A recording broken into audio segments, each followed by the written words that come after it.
আপনি জানেন কি, প্রতি সেকেন্ডে লক্ষ লক্ষ মানুষ পর্নোগ্রাফি দেখছে? কিন্তু এর প্রকৃত প্রভাব কি? এটি কি শুধুই বিনোদন, নাকি ধীরে ধীরে আমাদের মানসিকতা, পরিবার, সমাজ সবকিছু ক্ষতিগ্রস্ত করছে? আজ আমরা জানব পর্নোগ্রাফির আসক্তির বৈজ্ঞানিক প্রভাব, সামাজিক ও ধর্মীয় দৃষ্টিভঙ্গি এবং কিভাবে এটি থেকে মুক্তি পাওয়া সম্ভব। সেগমেন্ট 1, পর্নোগ্রাফির আসক্তি ও মানসিক প্রভাব। অনেকেই মনে করেন পর্নোগ্রাফি দেখা ক্ষতিকর নয়, কিন্তু বিজ্ঞান কি বলে?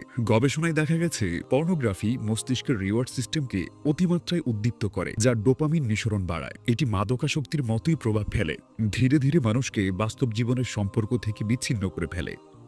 এক গবেষণায় দেখা গেছে পর্নোগ্রাফি অতিরিক্ত দেখার ফলে আত্মবিশ্বাসের অভাব, মানসিক চাপ, একাকিত্ব এবং বিষণ্ণতা তৈরি হতে পারে। সেগমেন্ট 2, সামাজিক ও সম্পর্কের উপর প্রভাব। পর্নোগ্রাফি শুধু ব্যক্তির মানসিক অবস্থাকেই পরিবর্তন করে না, এটি পরিবার ও সমাজ সম্পর্কেও নেতিবাচক প্রভাব ফেলে। গবেষণা অনুযায়ী যারা নিয়মিত পর্নোগ্রাফি দেখেন তাদের দাম্পত্য জীবনে অসন্তুষ্টি বেশি থাকে এবং এটি বিবাহ বিচ্ছেদের একটি কারণ হয়ে উঠতে পারে। এছাড়া এটি সম্পর্কের প্রতি দৃষ্টিভঙ্গি পরিবর্তন করে, বাস্তব জীবনের ভালোবাসা ও সম্মানের গুরুত্ব কমিয়ে দেয়। সেগমেন্ট 3, ধর্মীয় ও নৈতিক দৃষ্টিকোণ। ইসলামে পর্নোগ্রাফি স্পষ্টভাবে নিষিদ্ধ। আল্লাহ সুবহানাহু ওয়া তাআলা কোরআনে বলেছেন, তোমরা ব্যভিচারের নিকটেও যেও না, নিশ্চয়ই এটা অশ্লীল কাজ এবং মন্দ পথ। সূরা ইসরা আয়াত নম্বর 32। পর্নোগ্রাফি মানুষের আত্মিক উন্নয়নে বাধা সৃষ্টি করে, আল্লাহর ইবাদাতে মনোযোগ কমিয়ে দেয় এবং চরিত্র নষ্ট করে দেয়। সেগমেন্ট 4, মুক্তির উপায়। পর্নোগ্রাফির আসক্তি থেকে মুক্তি পাওয়া সম্ভব কিভাবে? প্রথমেই স্বীকার করুন এটি একটি সমস্যা। নিজের অভ্যাস বুঝতে হবে এবং পরিবর্তনের সিদ্ধান্ত নিতে হবে। বিনোদনের সুস্থ বিকল্প খুঁজুন। খেলাধুলা, বই পড়া বা নতুন কোনো দক্ষতা শেখার মাধ্যমে নিজেকে ব্যস্ত রাখুন। সঠিক বন্ধু নির্বাচন করুন।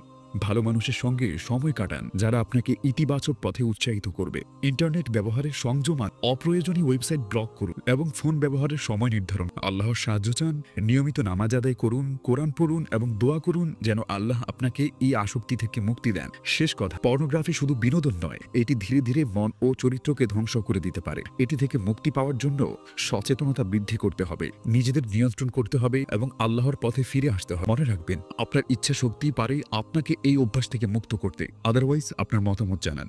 এই বিষয়ে আপনার অভিজ্ঞতা বা পরামর্শ কমেন্টে লিখুন। আর যদি ভিডিওটি ভালো লেগে থাকে তাহলে লাইক, শেয়ার এবং সাবস্ক্রাইব করতে ভুলবেন না।